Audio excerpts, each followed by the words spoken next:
Hi, so welcome to the dark world of video game urban legends. My name is Angel Rose. I'm a cosplayer and panelist from New Jersey, and... Let's go New Jersey! Let's go! Yes, Jersey representation. Who's Jersey? Jersey! Jersey representation. Right here.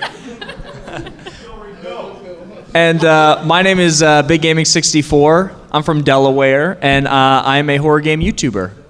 And today's my first day cosplaying as well. I am cosplaying as Chris Redfield wearing Leon's clothes. And it's because I couldn't get the wig to work, so we're Chris, where Chris can't see at all, so he has to have big black glasses here. So there we go. Yeah, I'm Big Gaming. Very nice to see all of you here. Awesome. All right, so let's get started.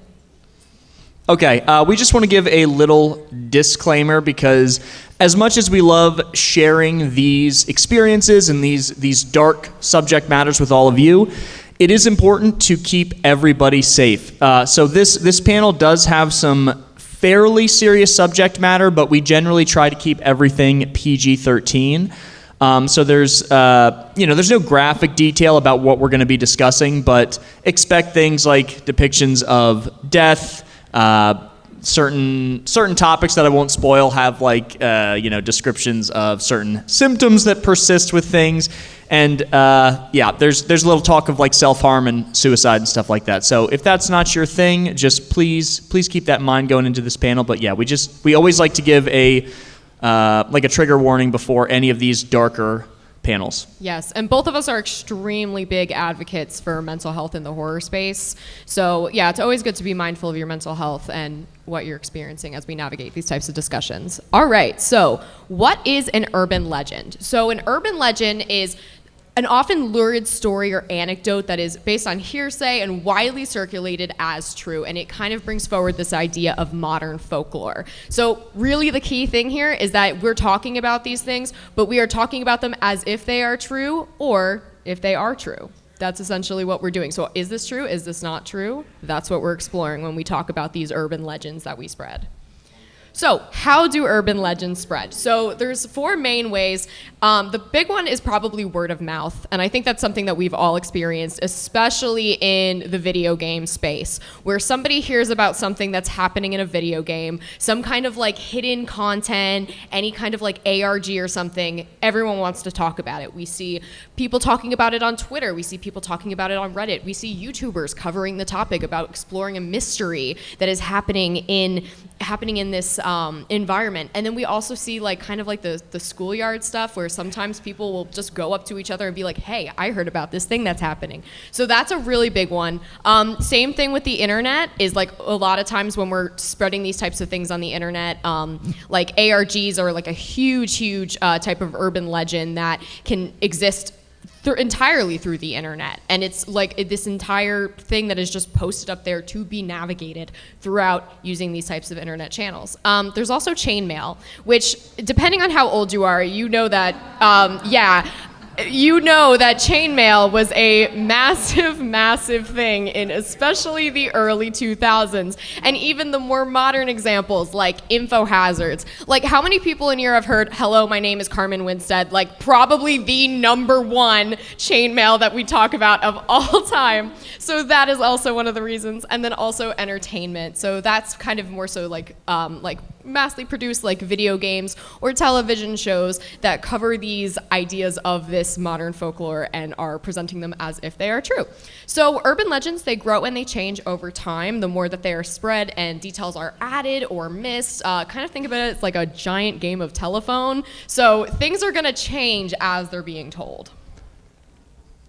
So why do urban legends spread? So there's a couple different ways. So we've got cautionary tales. That's something that you're spreading where it's pretty much a matter of like trying to warn somebody about like something that's very real that could be existing, but spreading those like emotions and things to be aware of through a legend. So it's like you hear about this person and it's like, this could happen to you. Like this is something that could happen, but it's kind of making more of like a greater commentary, kind of leading into also the idea of social commentary. So sometimes like the urban legend is actually supposed to be bringing forward like attention to a specific issue that's going on.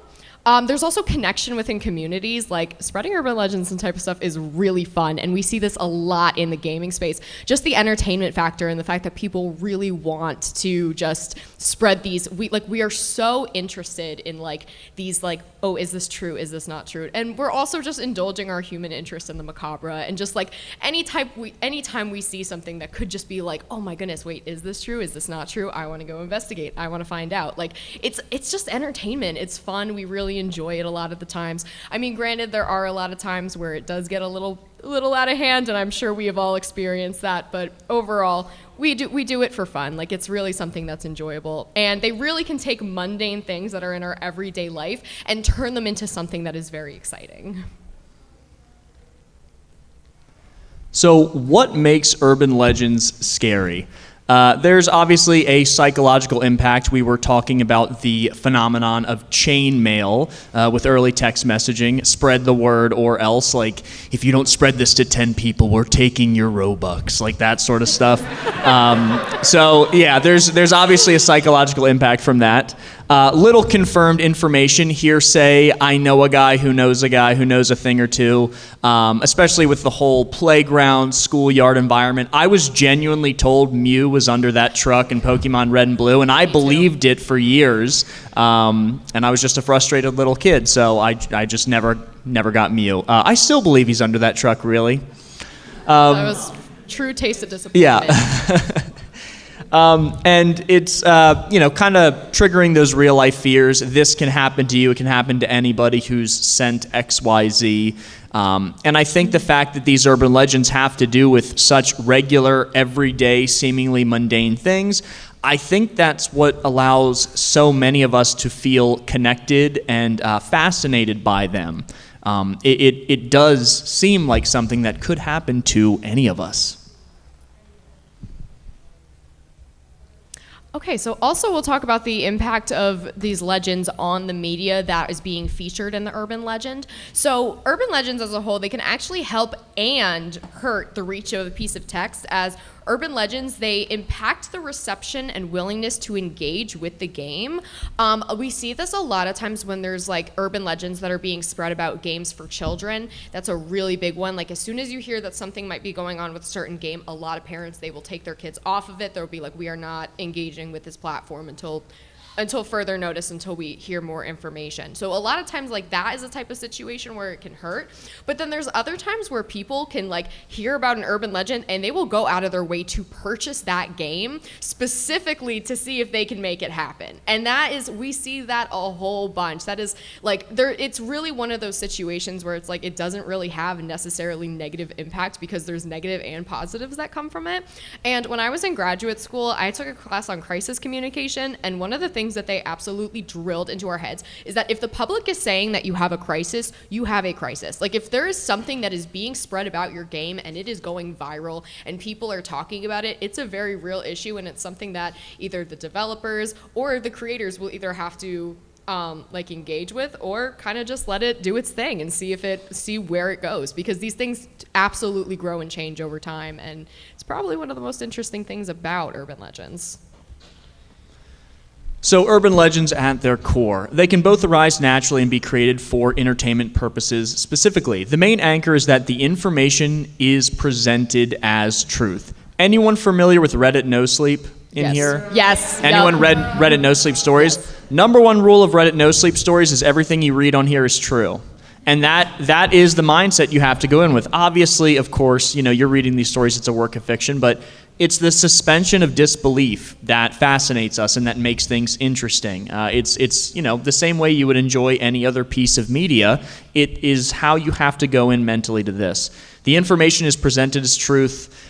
Let's try not to overanalyze and maybe go in with the presumption that it is. I think that's the best way to enjoy urban legends especially. And they're sometimes rooted in truth, then twisted to make them more engaging or further prove the point. We're going to go over specific examples here, and we're going to kind of get into how some of that happens and how maybe a small truth can get twisted into something much greater.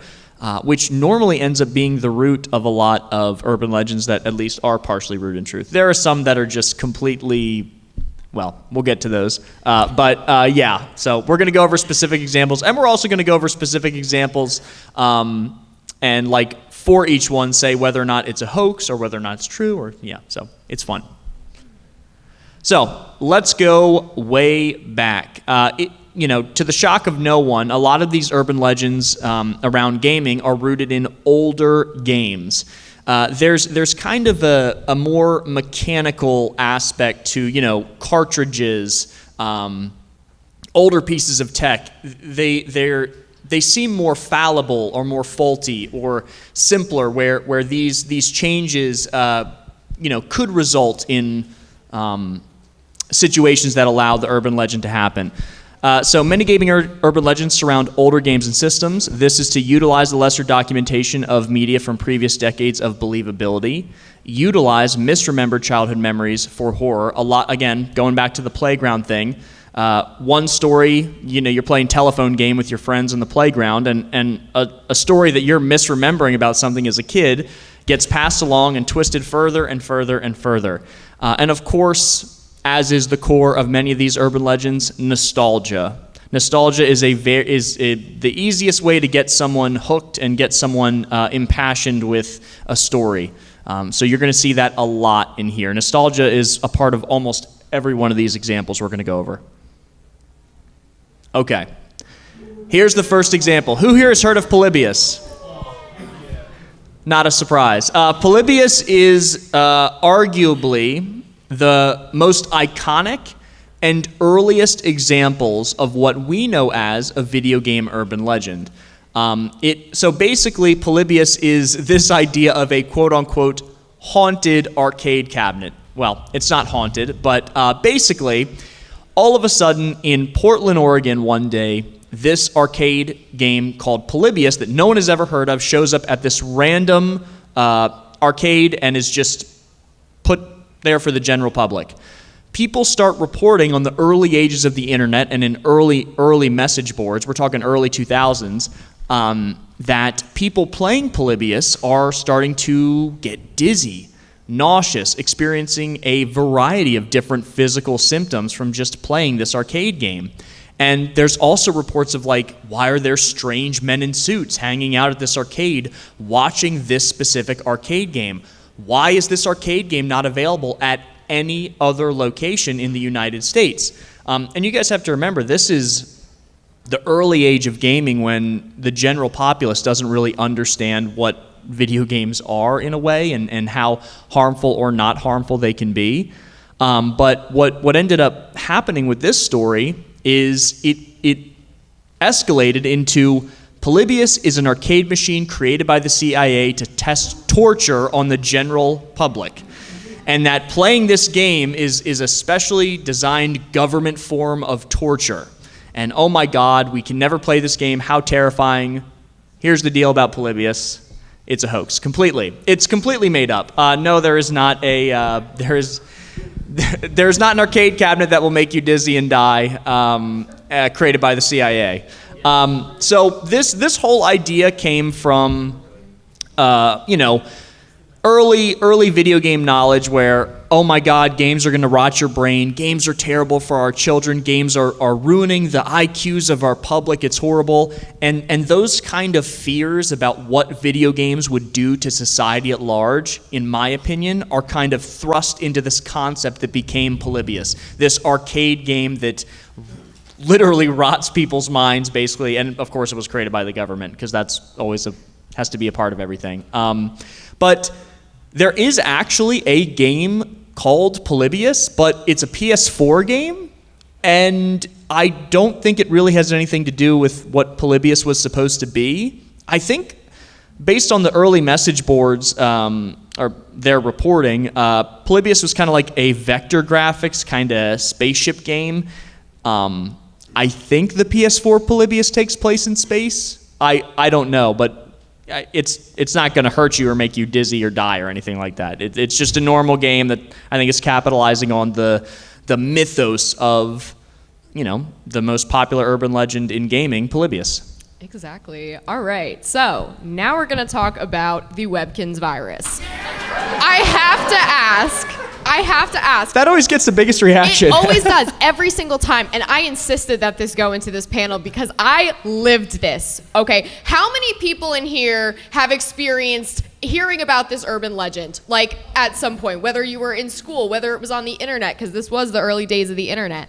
So this is a very, like, somewhat funny, but also, like, probably one of the most interesting examples of, like, a video game urban legend where the creators actually had to get involved. So generally, if you did not know what this was, there was a rumor that was spread about the Webkinz game that there was a killer that was hurting players' pets. And there were many different versions of this story. So there was one, which was, it was Dr. Quack and Miss Birdie killing pets. That was probably the most popular one. And everyone was saying, don't adopt a new pet. Do not take your pets to the doctor because they will kill them. They are in on it and they will kill them. Then there was also boxes appearing in players' houses where a Neopet would pop out and kill pets because it was supposed to be about how Neopets and Webkinz were both really popular and they were conflicting audiences. And people were like, yeah, it's Neopets behind it. It's a disgruntled employee from Neopets. It was so chaotic, and it was literally being spread around schools. Like, they literally had to do, like, at my elementary school, I think I was in 5th grade when this happened, and, like, they literally had to, like, talk to, like, the grade and be like, no one's allowed to talk about this anymore because kids are talking about this and they're getting scared and their parents are telling us that they're learning about it at school, right? So this was a very interesting case study on the way that rumors can spread by word of mouth, especially among children, because this spread so far, and it wasn't really like the children who were on the forums talking about it, it was the parents who were on there. And many parents were keeping their children from playing the game, like in fear that the virus must be real and hurting the game's reputation. So was this real? Was this fakes? This was completely a hoax.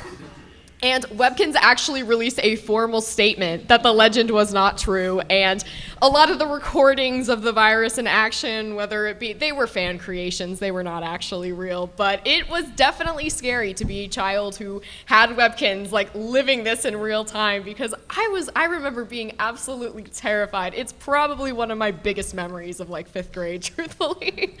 But yeah, it was definitely a really interesting example because we don't really often see the developers actually have to make a statement, but when it's really hurting the piece of text so much, like, you just got to intervene. Can we go back a slide? Yes. No, spoilers. You didn't see that. Spoilers. Can we just talk about the picture of Dr. Quack on the bottom? He's just staring right at the camera. That is probably the funniest image I've ever seen. And I think one of these days for the panel, I'd like to get a shirt that is just that image of Dr. Quack with no text on the shirt at all. Yeah, that is hysterical. And I think the existence of the Webkinz virus alone is worth getting that image. That is the funniest thing ever. He has seen things. He has done unspeakable things. Dr. Quack. Dr. Quack is, he's a quack, you know? So. I apologize, that was bad. So now we're going to do the next one, which none of you saw. No one saw this. No one saw that, okay? What is the next urban legend we're going to talk about? Ben drowned. Woo! And everyone was surprised. Everyone was shocked. Okay.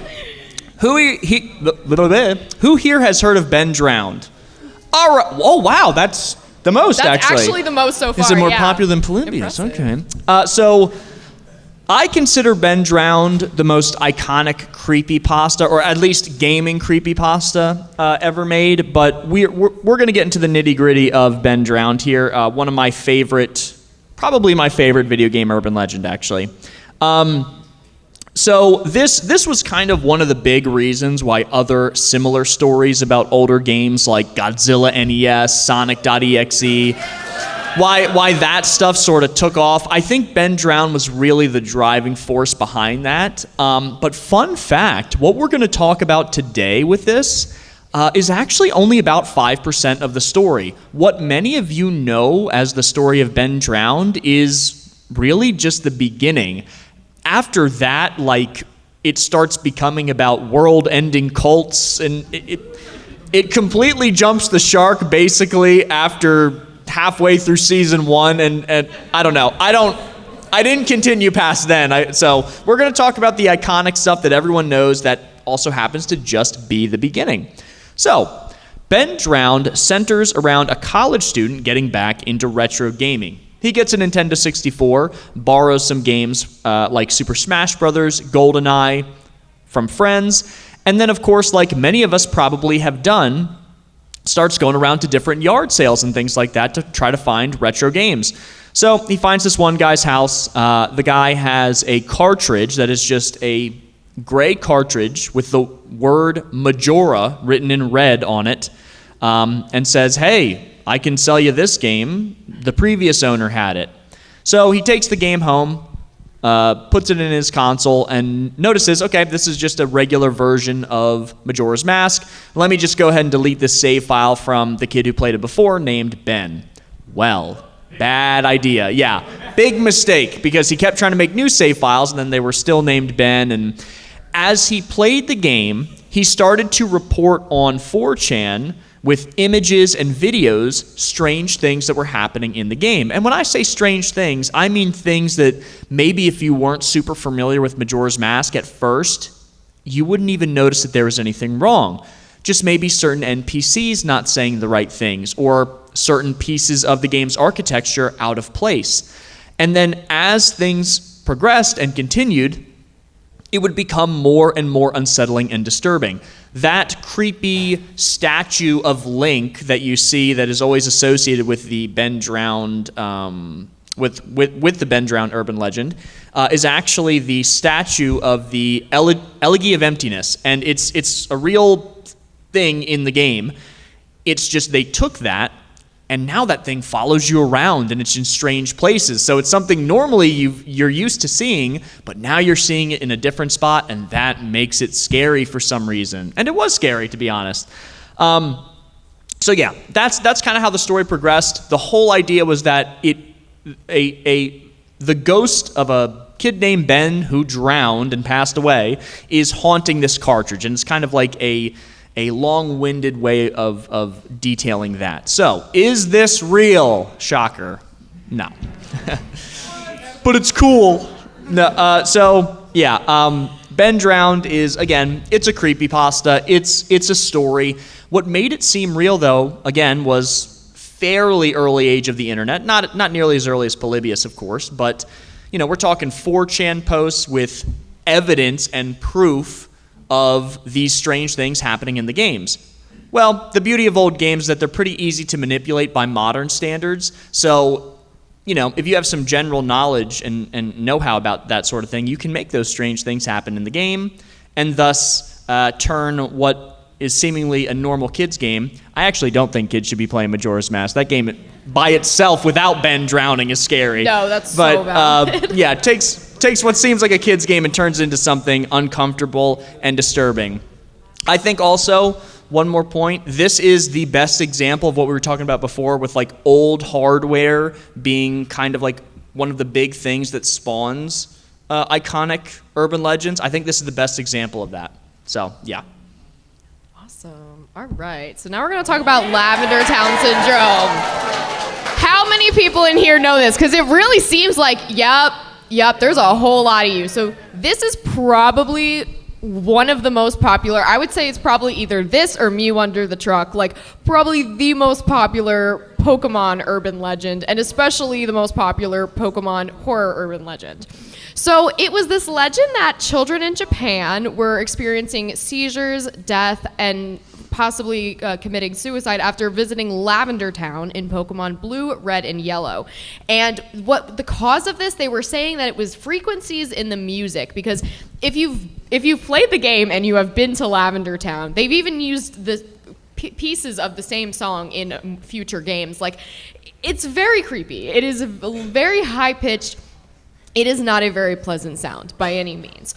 But so that was being spread around, and a lot of people were talking about this. And then there was actually a creepypasta that was written, and it was pretty much the exact same story, except it was featuring these extra details, where a ghost image and message would appear when you were looking at the sound waves of the song, and that sprites of hands and zombies would kill and eat the player and their Pokemon in Lavender Town. So it was this absolutely wild story. People were like too scared to visit Lavender Town because, of course, like in Lavender Town, you are dealing with like people who have lost their Pokemon, as it was one of the first areas that we're ever really able to understand that Pokemon can die. And it is a very solemn environment. And then they pretty much use that as like a perfect setting to create this type of like legend surrounding it, because the player is already feeling uncomfortable when they enter this town. So it's a very, very interesting story. But was this true? Yeah. So it was a hoax. However, there actually was partial truth to this. So there is no evidence of the syndrome in the game, or like that there's like there was no syndrome, there was no like added game moments existed. Like that whole Lavender Town syndrome, that was not true. However, there was a similar thing that happened at the time in the Pokemon universe that a lot of people believe that those like symptoms that people were like experiencing, specifically the seizures, were actually connected with an episode of the anime, which involved Porygon and flashing lights. So if you have seen the episode, not only do you know that it was not Porygon's fault, but he was framed. It was Pikachu. It was Pikachu's fault. It was Pikachu's fault. Pikachu caused the flashing, but yes, Porygon did nothing wrong. 100% Porygon did nothing wrong. So yes, they actually went ahead and banned Porygon from the anime because of the seizures that were caused from this episode, and therefore the episode was banned.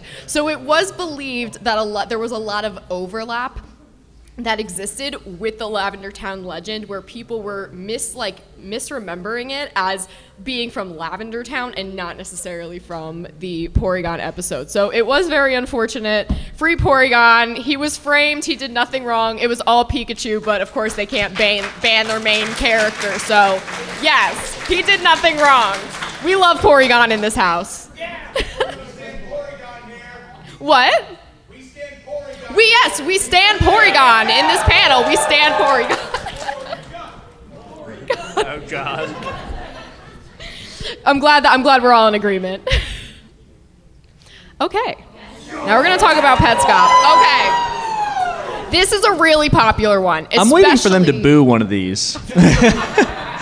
Yeah, honestly, I feel like a lot of people who came to this panel were like really had something that they were really interested in, and they were just waiting for it to. Is that true? Yeah. Like where people had something that you really wanted us to talk about, and you were just like waiting. This one? Yeah. I believe it. This is a really fantastic Well, we're one. gonna skip it now. Okay, so Petscop. How many people in here have heard of or at least watched or anything with Petscop? It is a very, very famous YouTube series that existed. So basically, this Petscop legend started with this YouTube channel that was created by this person. This player who was hosting the web series, his name was Paul, and he was playing this 1997 PlayStation horror game called Petscop that was actually tied to real events. So he's playing it, and it's basically kind of like a Pokemon type game where you're going around and you're collecting different creatures, and you're exploring a lot of these like very surreal, very like creepy environments, and a lot of it seems very unfinished. Like it seems like there's a lot going on. And as Paul is playing, he's starting to learn that a lot of what he's seeing in the game is actually reflective of either him or people in his family, and it's a really, really fascinating series. It's told through a series of Let's Play videos, and there was a lot of debate about the origin of the videos during the time that they were being uploaded, because they were pretty much just appearing on this YouTube channel, and people were trying to get in contact, but there really was not much like back and forth with the audience. It was really just like watching the videos as they appeared. So, was this true? No, this was not. It was actually a hoax, and after its conclusion, the creator actually confirmed that Petscop was not a real game. It was always a fictional web series. Personally, I think I Made Petcop is like the most iconic way that you could announce that you were behind a project. I think that that's iconic. Literally, the smiley face, everything. That is a perfect tweet right there. If I was a creator and I went viral, that's how I would reveal myself. I think that that's perfect. That could be another shirt for the panel we could wear. That could be another I made Petscop. Oh, that would be amazing. Yes. Incredible tweet right there. So if you have not watched the series, I highly, highly recommend that you watch it. Regarding the real events, the creator actually did say that he did use inspiration from real events for the game. However, he does since regret that decision because of the controversy. But the series is absolutely fantastic. And he actually has a second one where it's like you play in a... Yes, it's that one. It's that one. He has another one.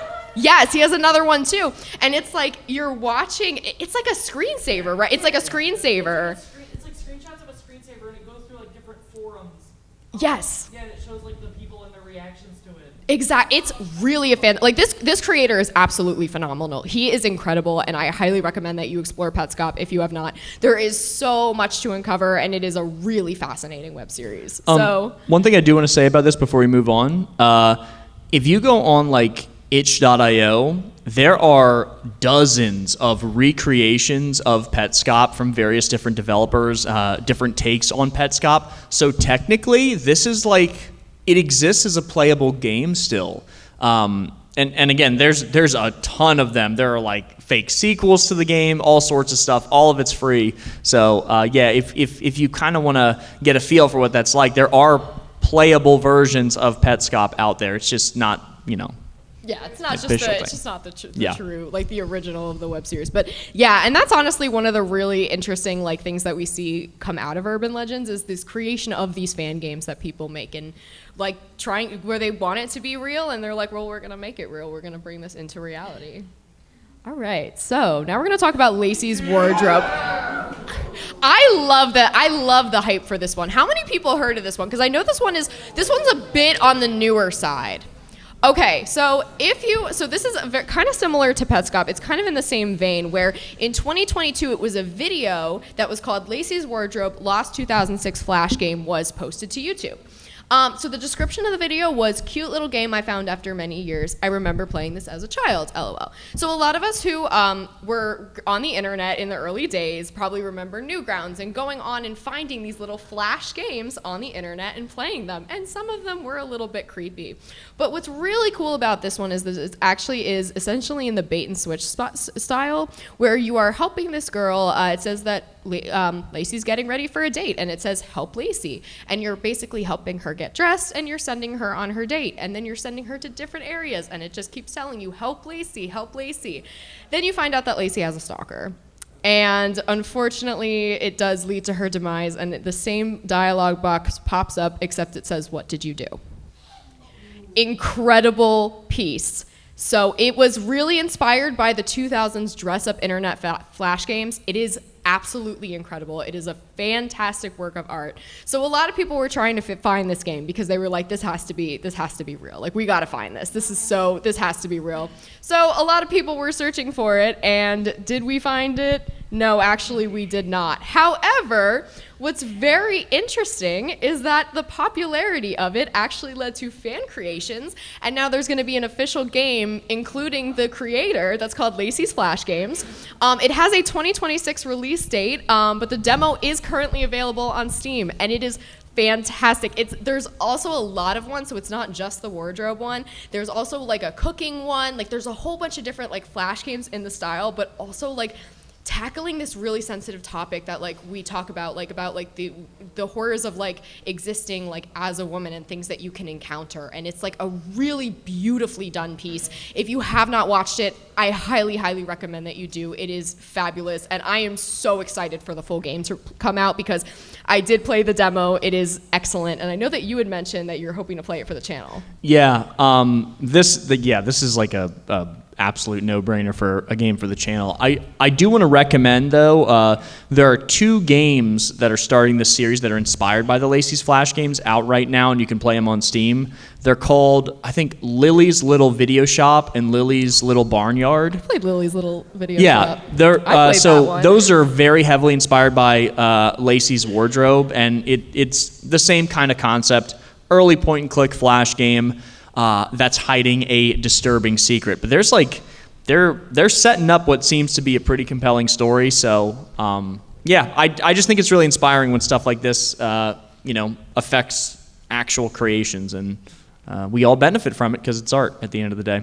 Also, I'm so glad that you brought that up. The second game the one that you talked about, what's the full name of it? It's the video shop. Yeah, that's the first one. The Barnyard's a sequel. Yes. I played that one, and I can confirm that it is absolutely fantastic. Yeah. I did. So yeah, that is a really interesting take on like how urban legends can like turn into art and then create other art. Okay. I love it. A pop for the anti-piracy screens. Very cool. Okay, so this is kind of like a phenomenon that has recently, and by recently I mean like in the past few years, gotten a massive resurgence with stuff like TikTok, YouTube Shorts, Instagram Reels. And basically what an anti-piracy screen is, it's the concept that if you are playing a pirated version of a video game, there's a way for it to detect that, and instead of allowing you to play it, it displays some sort of a disturbing message, disturbing imagery, like characters you're used to seeing, but horrible things have happened to them. And there's all these different examples and creations of what these anti-piracy screens might look like for some of these games. I think one of the really popular ones was like Donkey Kong Country. People were like they took the game over screen and, well, people have done like takes of like very warped and morbid takes of what the normal creepy Donkey Kong Country game over screen is. And that just, it's fascinating because it's like, oh my God, the game knows you're doing something wrong. It knows you've stolen and now your soul is on the line, stuff like that. And there's so many different stories. The game gets corrupted. The game's unplayable. Our favorite characters are being killed in the game because we've pirated it. But is this real?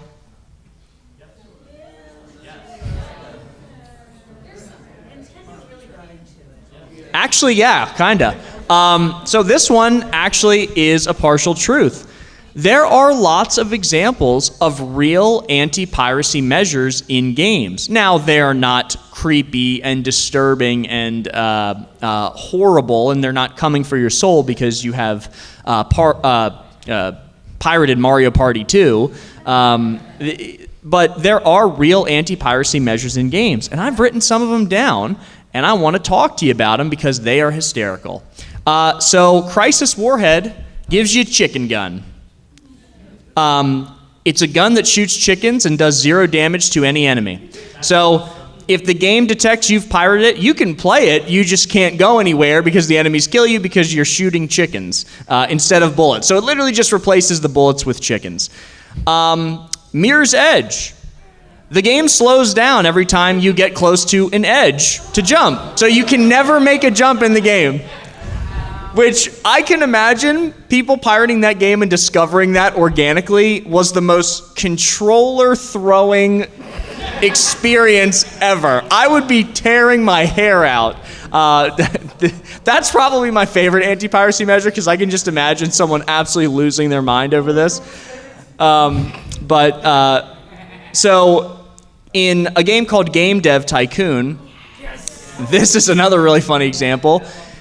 You create games to sell, just like a game dev, except when you pirate it and it detects this, your game in the game starts getting pirated, so you're making no money and you lose because everyone's pirating your game now. That's hysterical and is like super meta.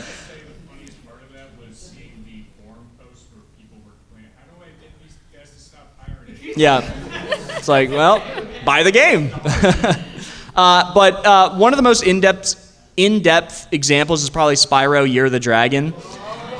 It's actually got a bunch in there. Like there's even a character that just straight up tells you, "Hey, we know you stole it. You're playing on something you shouldn't be." But also, when you get to the final boss, the game brings you to the first cutscene and deletes your save file. So, yeah, that is. Oh man, that's bad.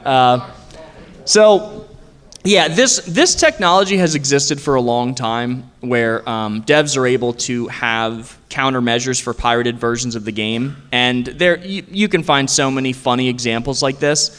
It's well, I would say a lot less common nowadays with like DRM and stuff like that. So modern digital download games make it a little more tricky to kind of implement. So the examples you're going to find online are going to be from older games. But yeah, this is it's cool because it is rooted in a lot of truth. It's just not like Donkey Kong and Diddy Kong dying in a bloody mess because you pirated Donkey Kong Country, unfortunately. Yeah, there's some I have to say, if you ever get bored and you're like, I want to watch some really creepy horror content, just go to TikTok and look up anti-piracy screens, because some of the edits that people make, somebody did one for Wii Fit, and it tells you that you're having a heart attack. It's genuine. There are some insane ones. People are really creative. And then people started making them for games where it's no one would even pirate this. And people were like, this game is free. No one's pirating this. Yeah, it was the Wii Weather Channel. A pirated copy of the Wii Weather Channel. That's when you're down atrociously, when you got to pirate the Wii Weather Channel. It comes with the system. Awesome. So. Yeah, exactly.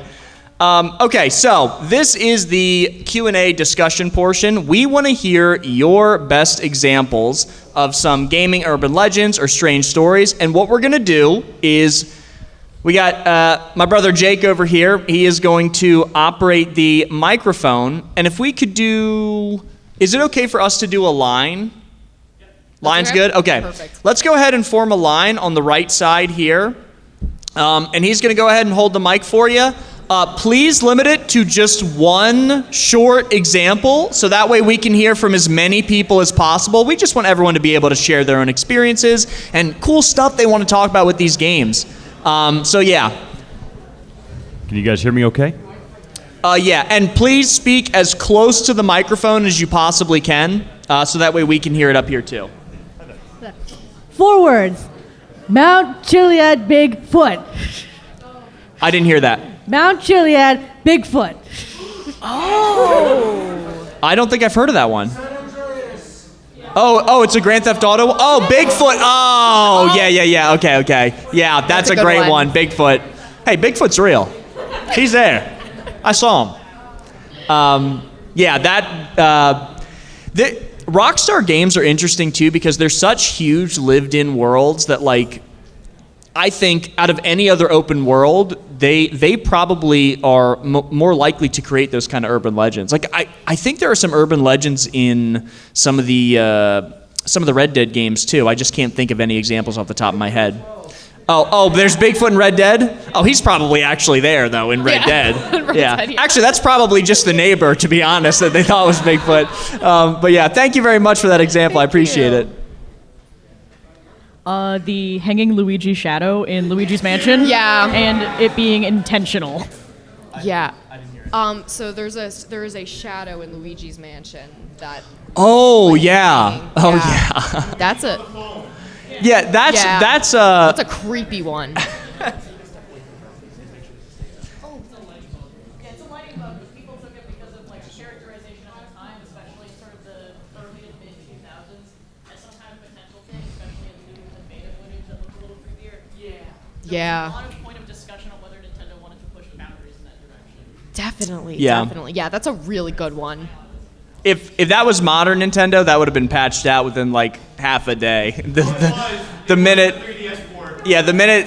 minute they start hearing about that. And also, I do want to say too, if anyone either doesn't want to wait in line and share it over the microphone or whatever, both me or even if you just want to say hi, both me and Angel are going to be available as long as you guys want after the panel outside. So you guys can come say hi or give us an example there if you don't want to say it out loud in front of everybody. I just want to say that before we continue. Yes, absolutely.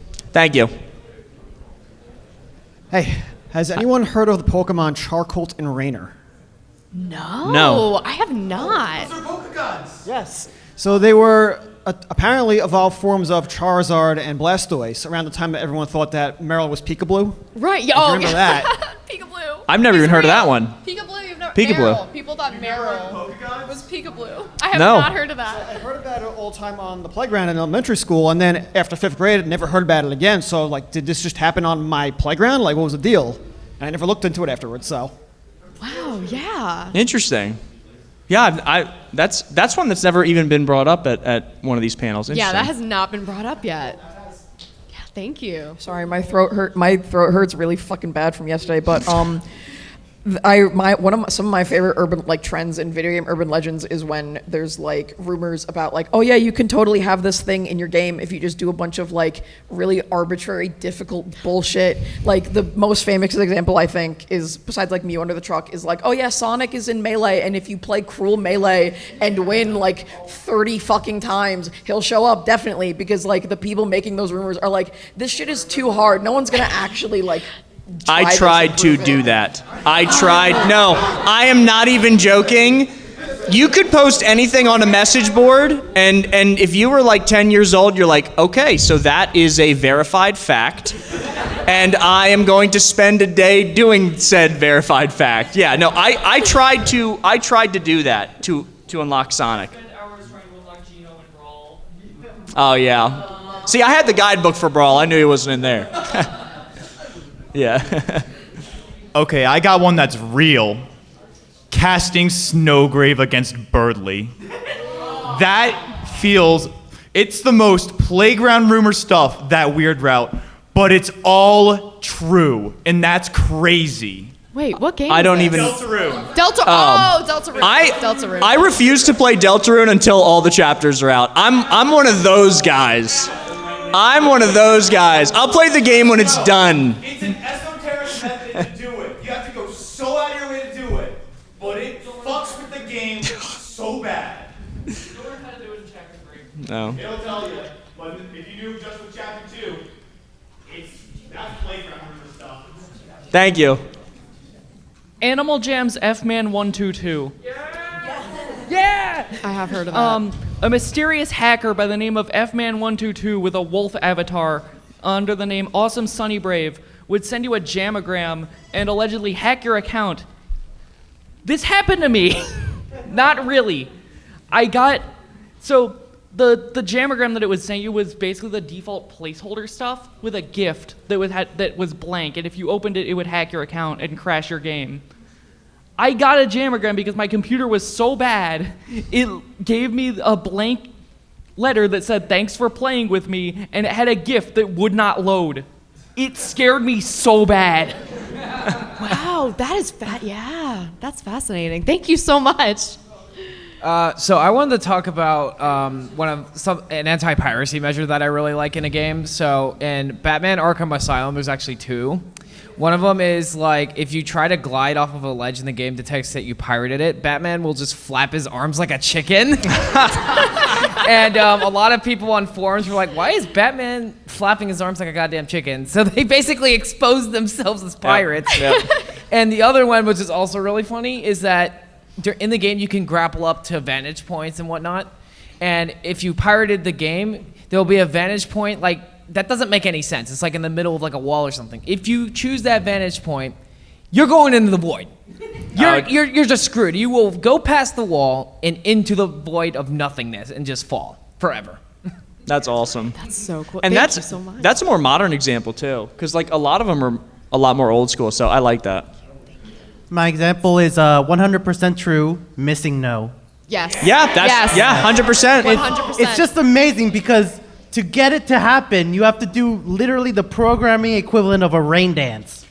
Yes. Yeah, that is so crazy because like outside of the context of people in the know, if you explain that to anybody else, they'd be like, of course that's completely fake. But it's a 100% real.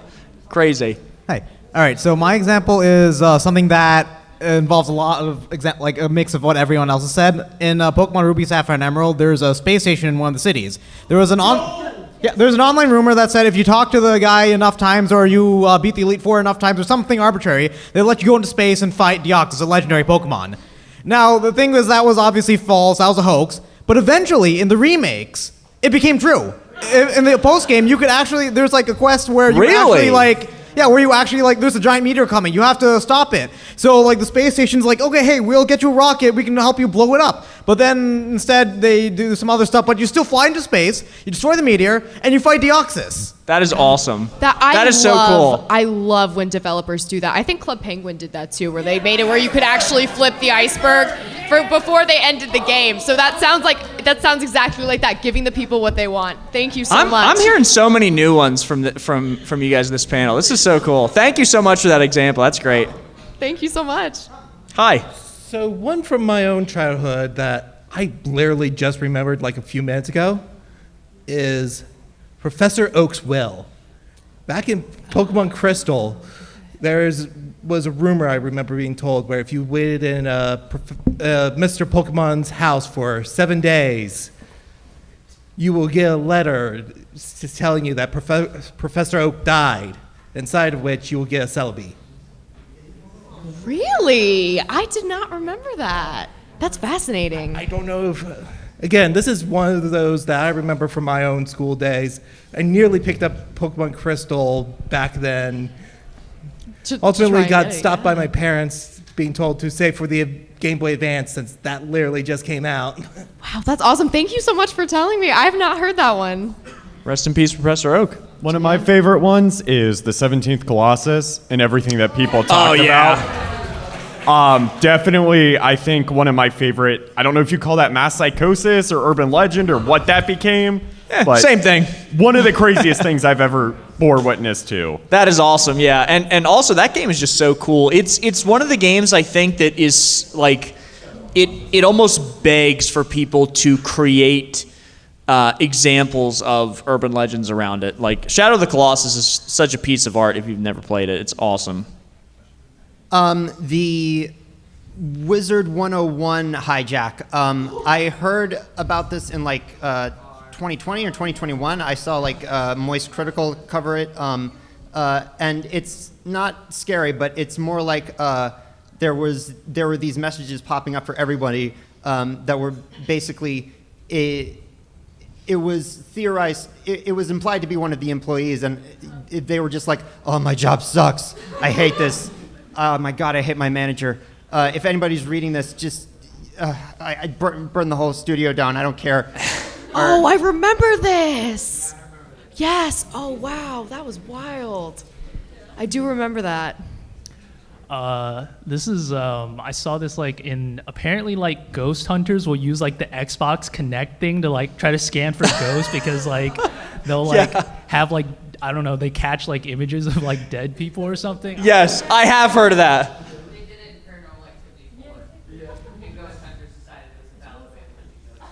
The Xbox, they were right. The Xbox camera is one of the cheapest ways to get into DIY LiDAR. Really? Yeah. Oh my gosh. That's awesome.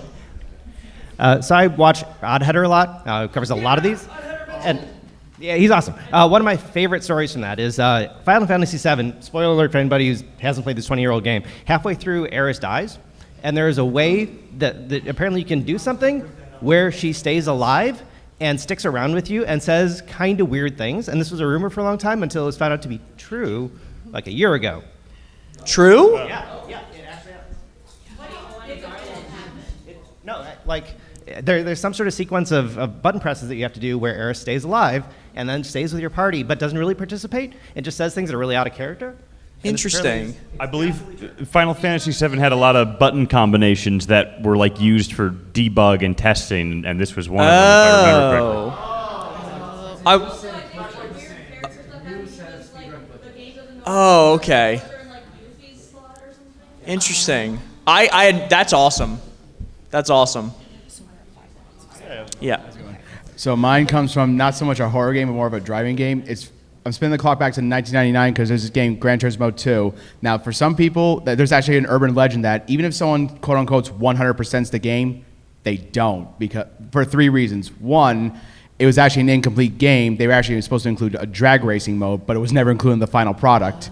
And two, even if someone did, it would show up as 98.6. So even if you win every race and get every prize or whatever, you still technically never 100% of the game.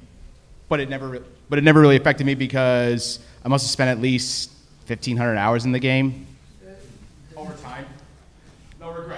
Wow, that's awesome. I had not heard of that one. I completed the game. Yes, you did. Our roommate has spent over 10,000 hours in The Sims 4. So, and I don't even think she's remotely close to complete. I don't know if you can complete that game, but yeah. I wanted to shout out an art project that I just recently learned about. It was from like last year. It's by Sepia Tone on YouTube, and it's called Animal Crossing Wild World Obscure OST. Never heard of like, it. It's like fan-made, like kind of like melancholy and sometimes spooky songs from I'm writing Animal that down. Crossing. The description have like weird things like, they mention like, you can get a game over by a special scorpion sting, or if you get caught by the nightly visitor. And the thing is, if you look up the playlist nowadays, you'll find like multiple versions of certain videos with the same title. That is because the creator, while they were uploading it, would unlist videos, make playlists, and change the videos to like gaslight people, which is insane. That's so creative of them fun with to that do one. that. That is awesome. Just giving you guys a heads up, we have about 5 minutes left, so if we could try to move through the examples as quickly as possible so everyone gets a chance, that'd be great. Thank you, guys. I suppose, relatedly, being old enough and hearing you refer to the year 2000 as the early internet makes me want to turn into a pile of bones. But that's fine. Yeah. Relatedly, a lot of the copy protection stuff back in the day, and when I say back in the day, I mean the 80s, the only way to protect your stuff was to encode questions in your manuals, because there was no way for you to know what was running on. So it was actually very common to have programmers have a way to brutally murder you if you couldn't answer the questions. So if you're playing a space game, cops will come and blow you up. If you're playing Fallout 1, Roland Perlman will show up and call you a loser and blow you up into just meaty chunks all over the place. That was just very common. That's awesome. Thank you so much. The one that I want to bring up is a really old creepypasta called like Mr. Mix. The actual classic. The actual content of it, I'm not really interested in because it's just your average creepypasta stuff. But I find it really fascinating because it was like one of the first, like, in my opinion, original entirely original video game creepypastas, and it was definitely the first one to get like a lot of recreation videos and stuff like that.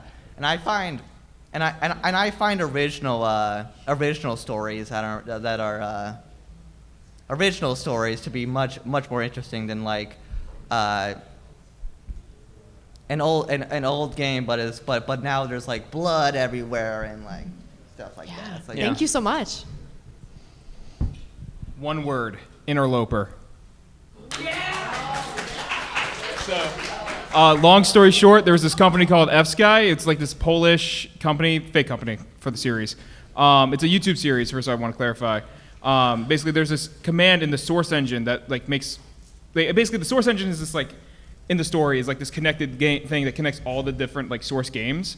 And they use the command, there was a service called F-Sky, which nowadays, quote unquote, can be interacted with the interloper command, hence the name of the series. I don't want to say much more, but it's really good. It's a Ghost in the Machine kind of game, or the story. Please, I'm begging you, watch it. It's long, it's good. It's good. So thank you so much. L is real, 2401. It was real. He was in there. When they finished unpacking the whole game about 10 years ago, he was there. It was awesome. Thank you. What is that? I don't. On the statue in Mario 64, the text that people thought meant L is real, they found Luigi is in the game. Oh, yeah, right. Gotcha. That is amazing. This is a little awkward, but this is awkward, but that last one I was actually going to mention Luigi and Mario 64. So since that's already been doubled up. Yeah, I mean, it's a good one. It's a good one. Yeah. Should I say it anyway? Yeah, why not? Why not? I'm here. So this one comes back from my childhood, way back in the late 90s. I was playing Mario 64 with my friend, and we beat the final boss, and as we're watching the ending cutscene, I suddenly ask, "Where's Luigi?" And he just says, "In the castle." And for a while I thought, is that real? So fast forward a few years later and I figure out that actually was an urban myth. And I learned that from cracked.com of all places, one of their articles. So I thought, didn't realize it actually became an urban legend. I thought it was the only kid who asked that. I don't know. Interesting. Awesome. Thank you so much. Thank you. Hello. I actually missed this pretty much the entire panel, but my friend told me you guys were talking about Ben Drowned. We were, yes. So, funny coincidence, I actually worked on that. Oh, really? I'm sorry, what? Yeah, my buddy Alex hired me to like work on it towards the end. So I actually just messaged him that you guys were doing a panel and it was mentioned, and he just kind of wanted to give you guys a shout out that he's really happy. Oh, that's amazing! That's amazing! That is so cool. What did you do on it? I was one of the animators towards the end of the series with some of the last kind of final animations and some funny ones he did towards the end. So yeah. No way! That is awesome. That is amazing. Thank you so But yeah, he wanted to give a shout out that Yeah. that the community still like talks about it and brings up all these urban legends of like video games and all that. So yeah. That's awesome. That is incredible. Thank you so much. So guys, real quick, we do have to wrap it up. 15 seconds tops for these. I thought you were going to talk about the Japanese RPG Maker game where they show you a legit dead girl if you go in a certain part of the game. I know exactly what you're talking about. I cannot remember the name. Too. Which one perfect is it? timing. Yeah. That one's really fascinating. That one was actually one of the ones I was considering putting in this. Awesome. Awesome. Thank you. The Rat Man from GTA 4 hiding in the subways. Yes, he's real. He's real. He's real. See, yeah, Rockstar Games. I'm telling you, that's a good one. The only one that I remember was back in like middle school where you could people said that you could actually beat the Survive on Halo Reach. So that's not bad. I had friends that were talking about that same thing. That is a good one. Yeah, spoiler alert, you can't. Everyone dies. Sorry. This one's kind of recent, I think, but there's this guy who made a post on r/tip of my tongue about a game where like a guy kills his wife and then has to like Evil Rose Farming Garden. Game? Yeah, that. Yeah. That was one of the ones that I was heavily considering putting in this. Thank you so much for mentioning that. Okay. All right, guys, we are going to be outside. If anyone wants to say hi, thank you guys so much for being here. You're amazing. If you want to say hi, we're going to be right out here in the hall, both me and Angel.